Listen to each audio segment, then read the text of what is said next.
Hello, good morning, everyone, and welcome to this morning session. As usual, this session gives you the opportunity to ask as many questions as you want regarding the markets, the platform, or any issues you have regarding trading and the markets.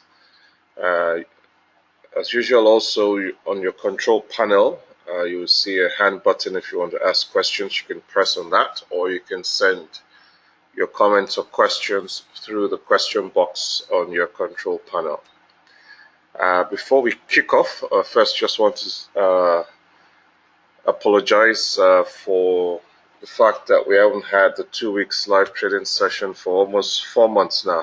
It's meant to be every 2 months, but the Christmas and the New Year period has been quite chaotic, so I must apologize. I haven't had time to set the 2 weeks live trading session for about 4 months now, but I've set a date now for the 19th of February, so you'll be getting the webinar invitations today for the 2 weeks live trading session that will start on the 19th of February. I'll be in Rwanda then, but I'll just have to make it work. I just said I couldn't postpone it for any longer. So you get the webinar invitations today.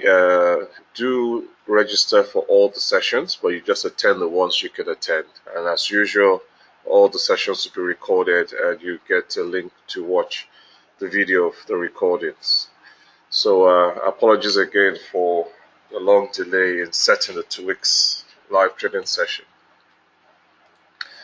Okay, so let's just crack on. As usual, we'll start off by analyzing the Euro-US dollar. And after we've analyzed the Euro-US dollar, if there are any other markets you want me to have a look at, do let me know by clicking the hand button on your control panel or send your request through the question box.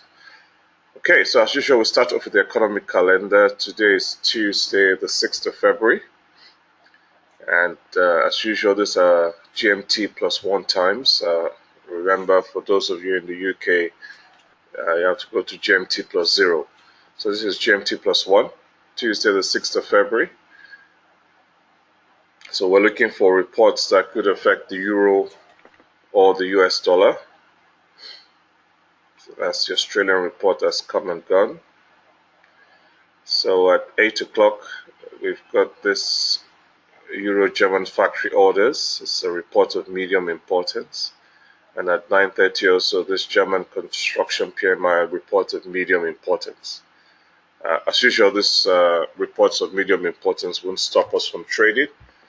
But since we're trading the Euro-US dollar, and of course Germany being the major powerhouse in Europe, it will be a good idea to check the market and check your trades at this time, 8 o'clock and 9:30.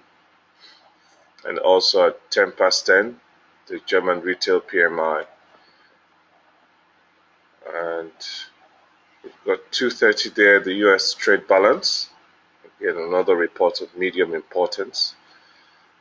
As usual, you can just ignore the reports of low importance. You can just ignore all those reports of low importance. And as you can see at 10:45, we have the New Zealand unemployment rate. But again, number one, it's at 10:45. That's way after the end of the trading day. And again, it's due out of New Zealand. So that would have an impact on currencies paired with the New Zealand dollar. So if you're trading currencies paired with the New Zealand dollar, you can then trade that at 10:45.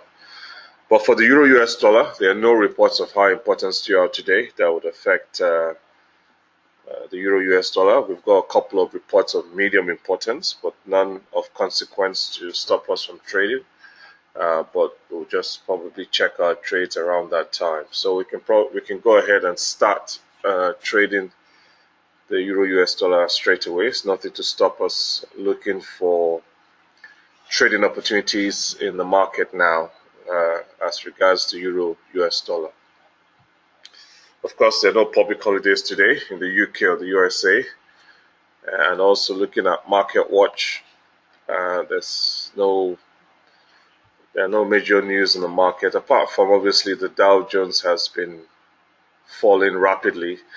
We've had 2 days of a sharp fall in the Dow Jones, but obviously that's to do with the stock market. We're trading the currency market. But the Dow Jones has been falling, but that's been expected because it's had such a long run that it was expected to pull back at some time, which is done now in a very sharp way.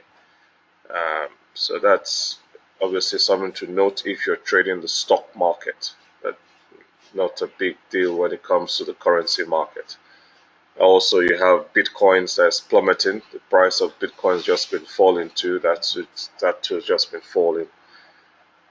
So there are things happening in the cryptocurrency market and the stock market, but nothing untoward regarding the currency market.